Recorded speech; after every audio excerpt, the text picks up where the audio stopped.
और अब आपको बताते हैं कि मुल्क के दीगर शहरों की तरह कराची में भी फलों का बादशाह आम अब बाज़ारों में आ गया है। इसी हवाले से मज़ीद तफ़सीलात जान लेते हैं। हमारे नुमाइंदे इदरीस सराई बराह रास्त हमारे साथ मौजूद हैं। इदरीस सराई, ये बताइएगा, आम तो बाज़ारों में आ गए, आम की कीमतें क्या हैं इस वक्त बाज़ारों में?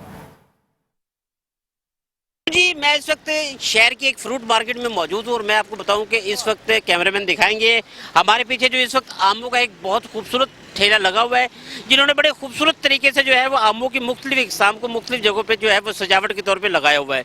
और यकीनन फलों का बादशाह आम जैसे ही शहर कराची में आता है तो उसके बाद जो है वो मेरे ख्याल में कोई घर ऐसा नहीं बचता जहाँ पे खाने के बाद आम ना हो। वहाँ पे कई लोग तो जूस बना के पीते हैं जो सिंदड़ी है, और कई लोग जो है वो वैसे खाते हैं जिसमें चौंसा या सरोली वगैरह जो है या लंगड़ा वो खाते हैं। अभी हमारे यहाँ पे मुख्तलिफ शहरियों से बात हुई तो उनका ये कहना है कि अनवर लटोर, सरोली और दशहरे की तो बात ही क्या है। और अगर जूस के हवाले से बात की जाए तो सिंदड़ी इस वक्त जो है वो छाया हुआ है।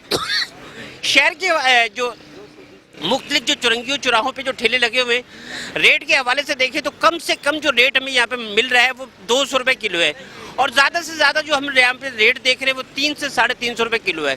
अनवर लटोर का जो है वो इस वक्त रेट सबसे ज़्यादा है, जबकि लंगड़ा का जो है वो सबसे कम हमें नज़र आ रहा है, लंगड़ा आम का।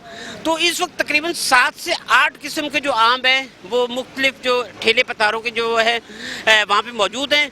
और शहरियों का यही कहना है कि जैसे ही आम शहर में आता है तो उनकी टेबलों पे जो है वो आम चाहिए होता है, क्योंकि बच्चों की ये रिक्वेस्ट होती है कि जो भी है 3 टाइम का खाना खा रहे हैं, 2 टाइम का खाना खा रहे हैं, तो उसके बाद जो है वो आम टेबल पे लाजमी हो।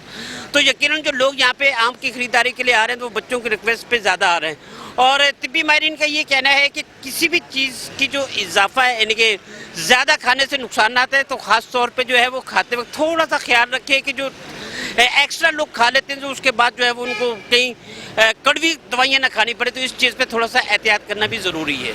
जी, बहुत शुक्रिया इदरीस सराई, आप हमारे साथ मौजूद थे और आम के हवाले से हमें तफसीलात आगाह कर रहे थे।